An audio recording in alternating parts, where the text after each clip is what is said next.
விசச்சாராய மரண வழக்கு விசாரணையை சிபிஐக்கு மாற்றியதை எதிர்த்து மேல்முறையீடு செய்வது குறித்து முதலமைச்சர் முடிவெடுப்பார் என சட்டத்துறை அமைச்சர் ரகுபதி தெரிவித்துள்ளார்.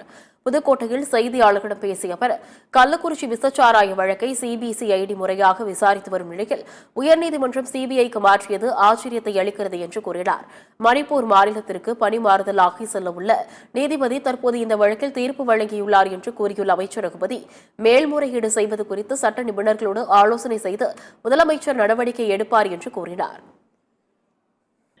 கள்ளக்குறிச்சியிலே நடைபெற்ற விஷசாராய சம்பவம் வருத்தத்துக்குரியது, கண்டனத்துக்குரியது.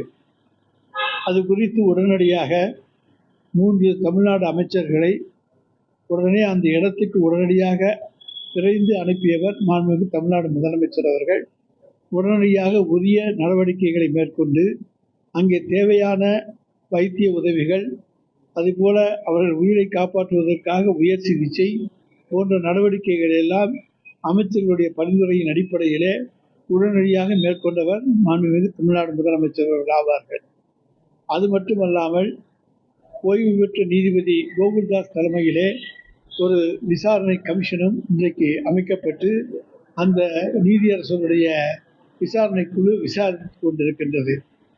அதே போல தமிழக அரசினுடைய சிபிசிஐடி போலீசார் எல்லா இடங்களிலும் மிகச் சிறப்பாக செயல்பட்டு பல்வேறு ஆதாரங்களை திரட்டி யார் யாரெல்லாம் இந்த சம்பவங்களுக்கு காரணங்கள் என்று கண்டுபிடித்து அந்த பணியை மிகச் சிறப்பாக செய்து கொண்டிருக்கிறார்கள். இந்த நிலையிலே நம்முடைய தமிழ்நாட்டினுடைய உயர்நீதிமன்றத்திலே தற்பொழுது மணிப்பூருக்கு உயர்நீதிமன்ற தலைமை நீதிபதியாக அறிவிக்கப்பட்டிருக்கிற நம்முடைய சென்னை உயர்நீதிமன்றத்துடைய நீதியரசர் கிருஷ்ணகுமார் அவர்களும் நீதியரசர் பாலாஜி அவர்களும் சிபிஐ விசாரணைக்கு உத்தரவிட்டு தீர்ப்பளித்திருப்பது மிகவும் ஆச்சரியத்துக்கான ஒன்றாகும். ஆனால் நீதிபதிகளுடைய தீர்ப்பை விமர்சிக்கின்ற உரிமை நமக்கு கிடையாது. ஆனால் தமிழக அரசு எடுத்திருக்கிற நடவடிக்கைகள் என்பது இதுவரை எந்த அரசும் எடுக்காத அளவுக்கு இந்த நடவடிக்கைகள் எடுக்கப்பட்டிருக்கின்றன. சிபிஐ என்பது சிபிசிஐடி போன்று பல்வேறு மாநிலங்கள் இருக்கக்கூடிய போலீஸ் அதிகாரிகளை கொண்ட ஒரு அமைப்பு தான். அது மத்திய ஒன்றிய அரசாங்கத்துடைய கட்டுப்பாட்டில் இருக்கிறது.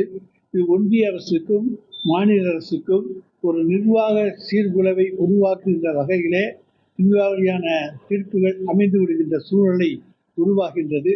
சிபிஐ நடவடிக்கை எடுக்க வேண்டும் என்று சொன்னால் இன்றைக்கு சிபிசிஐடி போலீஸ், தமிழ்நாட்டு போலீஸ் ஸ்காட்லாந்து போலீஸுக்கு இணையான போலீஸார் என்று இந்தியாவில் உலகமெங்கும் பாராட்டப்படுகிற திறமையான காவல்துறையினர் தான் தமிழ்நாடு காவல்துறையினர்.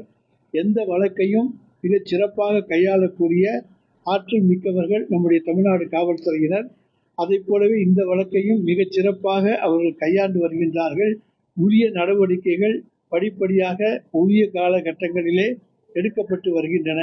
எனவே இந்த தீர்ப்பு என்பது எங்களுக்கு இந்த சிபிஐ தீர்ப்பு என்பது எங்களை ஆலோசிக்க செய்திருக்கின்றது. நிச்சயமாக மாண்புமிகு தமிழ்நாடு முதலமைச்சர் அவர்கள் புதிய அரசு வழக்கறிஞர்களோடு பரிசீலித்து உச்ச நீதிமன்றத்தில் இது குறித்து மேல்முறையீடு செய்வது குறித்து நிச்சயமாக பரிசீலித்து ஒரு நல்ல முடிவை எடுப்பார்.